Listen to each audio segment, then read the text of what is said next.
Ils ont vu en lui un simple danseur. Ils ont pensé qu'il resterait dans l'ombre de nôtre. Ils ont cru que son succès serait passager. Mais certaines étoiles n'y brillent pas par hasard. Certaines voix portent une destinée. Aujourd'hui, nous ne racontons pas seulement l'histoire d'un chanteur. Nous racontons l'histoire d'un enfant de Kinshasa qui a transformé la rue, la rumba et la discipline en empire musical. Voici l'histoire de Fally Ipupa.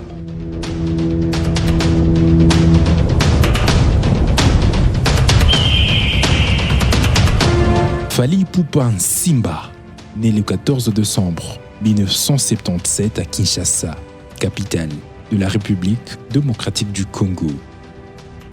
Kinshasa n'est pas une ville comme les autres. C'est une capitale où la musique est une langue maternelle. La rumba congolaise y est plus qu'un style. C'est une identité, une mémoire, une façon de vivre. Fally grandit dans un environnement modeste. Il n'est pas né dans le luxe. Mais il est né au milieu de sons, de guitares, des voix, des fêtes de quartier. Très tôt, il chante.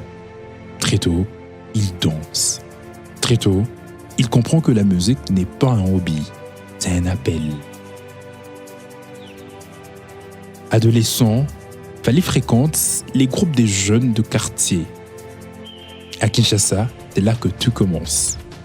Il rejoint de formations locales, Talent, Lent, puis New City. Il apprend la discipline, les répétitions interminables, la rigueur scénique, le respect du public. Fally n'est pas seulement un chanteur, il est aussi danseur, performeur, obsédé par la précision. Très vite, son talent se remarque, sa voix est souple, son charisme naturel, son sens du rythme exceptionnel. À la fin des années 90, le destin frappe à sa porte. Koffi Olomide, monument de la musique congolaise, repère Fally Ipupa. Il l'intègre dans son groupe mythique Quartier Latin International. C'est une école sévère, exigeante, implacable. Mais c'est aussi la meilleure formation possible. Fally devient l'un des piliers du groupe.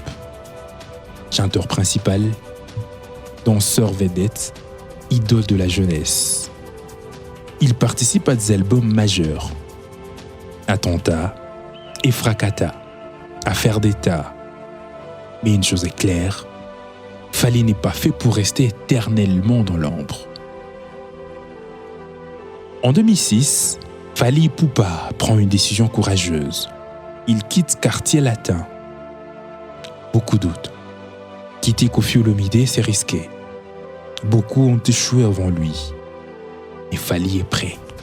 Il a une vision, une identité, une ambition claire.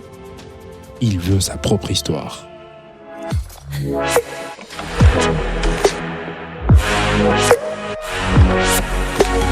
Son premier album solo, Droit Chemin, sort en 2006. C'est un choc.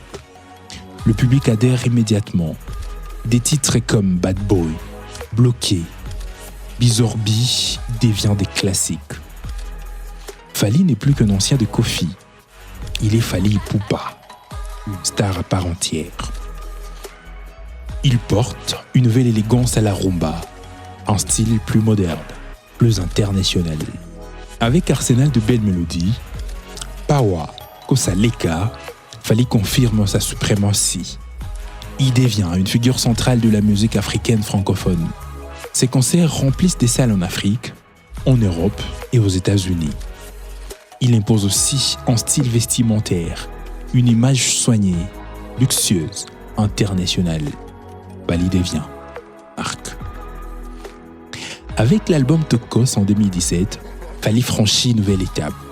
Il collabore avec R. Kelly, Booba, Aya Nakamura, Wizkid, Nino. Il chante en lingala, en français et en anglais. La musique congolaise entre dans une autre dimension. Fally fonde son propre label. Il contrôle sa carrière. Avec Tocos 2, Gold et Formule 7, il montre qu'il peut dominer sans se renier. Il revient aux racines, à la rumba pure, à l'émotion. Aujourd'hui, Fally Ipupa est une icône africaine, un ambassadeur culturel, une référence intergénérationnelle. Il remplit des stades, il inspire des millions de jeunes. Il a prouvé qu'un artiste congolais peut conquérir le monde sans perdre son âme. Fally Ipupa n'a pas hérité de sa place. Il a construit par le travail, la discipline et la vision. Son histoire est celle d'un enfant de Kinshasa qui a cru à son talent, qui a porté la rumba congolaise sur les plus grandes scènes du monde. C'était l'histoire de Fally Ipupa.